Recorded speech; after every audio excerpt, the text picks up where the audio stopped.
सभी को शुभ संध्या। और आज डॉक्टर वसीम रिजवी ने एक याचिका लगाई है, हम लोग उस पर बात करेंगे। लेकिन मेरा विनम्र अनुरोध है कि इस चैनल को आप ज़रूर सब्सक्राइब कीजिए, बेल आइकॉन को भी दबाइए और ज़्यादा से ज़्यादा शेयर करें। आज हम उन आयतों के बारे में बताएंगे जो कि सीधा काफिरों के मारने के लिए आदेश देती हैं। तो मैं आपको बता रहा हूँ, ये आयतें शुरू करते हैं हम। तो इन आयतों में सबसे ज़्यादा जो डेंजरस आयत है वो है 456। ये कहती है, those who reject our science we shall soon cast into the fire. यानी कि जिन्होंने हमारी आयतों को ठुकराया या कुरान को ठुकराया, वो हम उनको आग में जला देंगे। फिर 586 कहती है, but those who reject faith and believe our sign they shall be companion hell of fire. और जिन्होंने हमारे अल्लाह प्रॉफिट पर यकीन नहीं किया, वो है नरक की आग में जलेंगे। इसी तरह 9:3 कहती है, and announcement from Allah and is messenger to the people assembled of the day great pilgrimage. और ये मोटे मोटे में 9:3 ये कह रही है, ये बहुत बड़ी आयत है कि इसमें जो अल्लाह रसूल को नहीं मानते हैं उनके साथ बहुत ही सख्त सलूक कहा किया जाएगा। मरने के बाद जब रिजरेक्शन होगी, ये मुर्दे जो उठेंगे, जबकि कभी नहीं उठेंगे, ना इनका अल्लाह उठा सकता है ना इनका मोहम्मद उठा सकता है। मोहम्मद भी नहीं उठ पाएगा, वो सड़ा रहेगा हजारों लाखों साल तक, उसको भी यही होगा।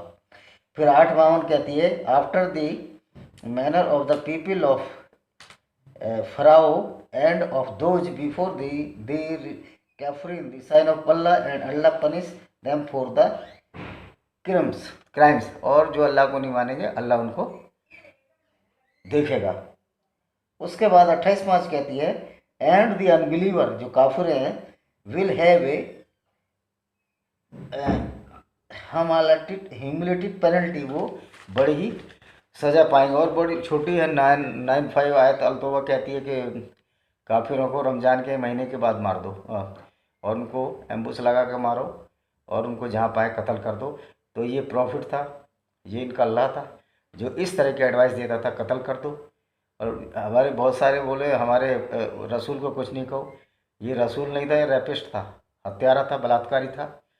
इसने सारे जितनी भी ज्यूज महिलाएं हैं उनके साथ बलात्कार किया। बनु करेजा की उसके साथ बलात्कार किया ट्रेंच की बार में। ये रैपिस्ट, अब लगाइए जिनका जो प्रॉफिट है रेस्ट के साथ, रैपिस्ट और रॉबर्स और लूटने वाले लोग एज ए माले गनीमत कह के उसको आपस में बांट लेते थे। तो वो कहते हैं ना कि एक बार जो है, एक बाप जो है, एक बेटा पेशाब कर रहा था सड़क पर खड़े होकर, तो गांव के कुछ लोगों ने कहा, हम तेरे बाप को बताएंगे तू ये गलत कार्य कर रहा है। उन्होंने कहा बता दो। उसको पता ही था उसके पिताजी क्या हैं। तो वो देखा कि उनका जो बाप है, उस लड़के का बाप, वो घूम घूम कर पेशाब कर रहा था छत पर चढ़ के।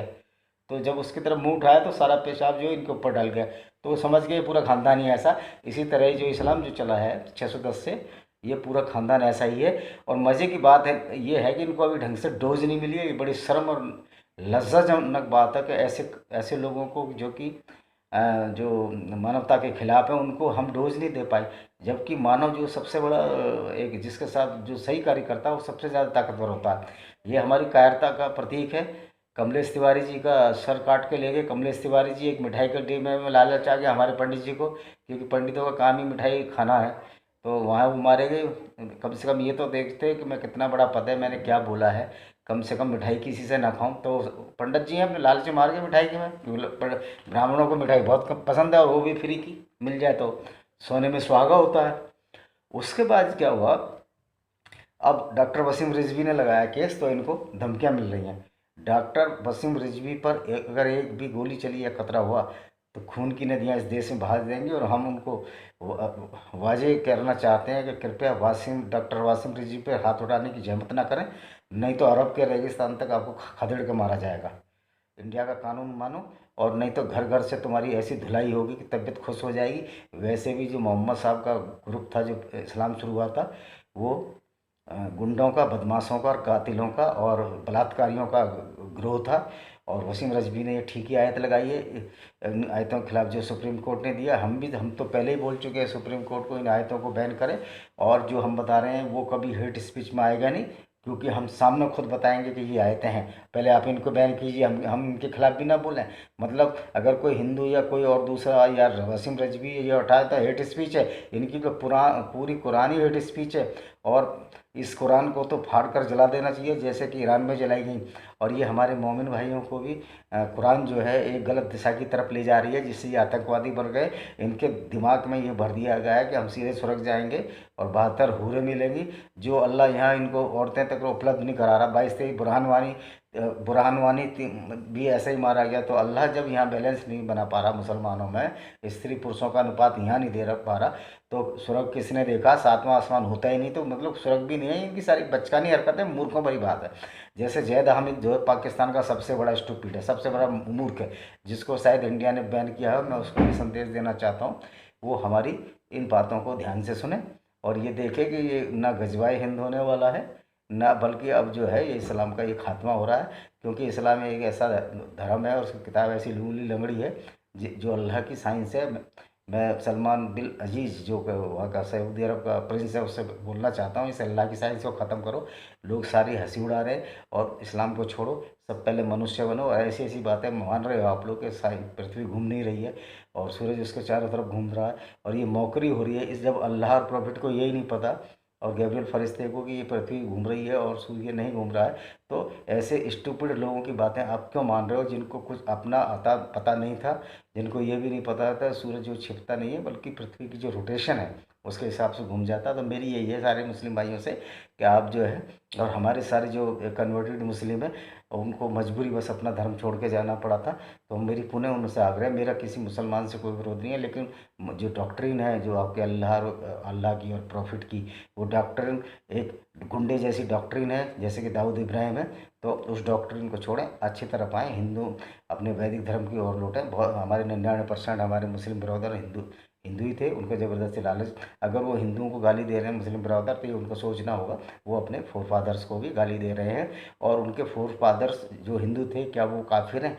इस जब से 610 में ये एक बेवकूफ़ आदमी आया, स्टूपिड आदमी, सबको जब से बेवकूफ़ बना गया मोहम्मद बिन अब्दुल्ला, तब से सारा संसार खून की नदियाँ बह रही हैं।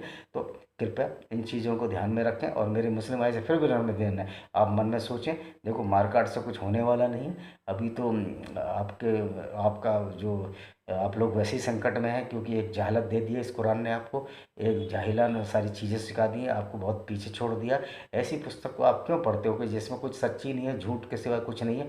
जैसे हिंदुओं ने भी सती प्रथा इन सब चीज़ों, पुराणों को भी नहीं मानते, हम तो वेदों को मानते हैं, वेद को बात देती हैं। इसी तरह आपसे पुनः, और मेरे मुस्लिम भाइयों से कोई विरोध नहीं है, जरा दिन रात सोचें कि पृथ्वी घूमती नहीं है। तुम्हारा अल्लाह कह रहा है कि पृथ्वी घूमती नहीं है, और जबकि घूम रही है, मतलब अल्लाह को तो कोई ज्ञान ही नहीं है। तुम्हारा अल्लाह एकदम ऐसा मूर्खों जैसा व्यवहार कर रहा है। ऐसा ही तुम्हारे प्रॉफिट साहब है, जिन जिन जिन जिनकी सेना में सिर्फ रैपिस्ट, बलात्कारी और मर्डरिस्ट थे, और उसको लूट को मार ले गनीमत कहते थे। मैं आज बहुत ज़्यादा नहीं बोलूँगा। डॉक्टर वसीम रिजवी पर एक भी उंगली उठी तो उंगली काट दी जाएगी। प्रशासन बहुत मजबूत है, ध्यान रखें। और ये धमकियाँ देना वसीम रिजवी को बंद करें।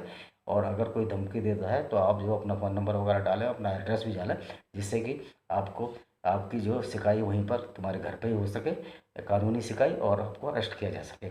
और मैं फिर कह रहा हूँ कि जो मोहम्मद शुरू में थे 610 ईस्वी में, उनके साथ जो भी थे फॉलोवर, वो रेपिस्ट थे, बलात्कारी थे, लूटने वाले थे, लूट का माल मालिकन। और उन्होंने हिंदू स्त्रियों को, काफिर स्त्रियों को बहुत जगह, कई बार सियाओं को भी बहुत परेशान किया है इन सुन्नी जमात के लोगों ने।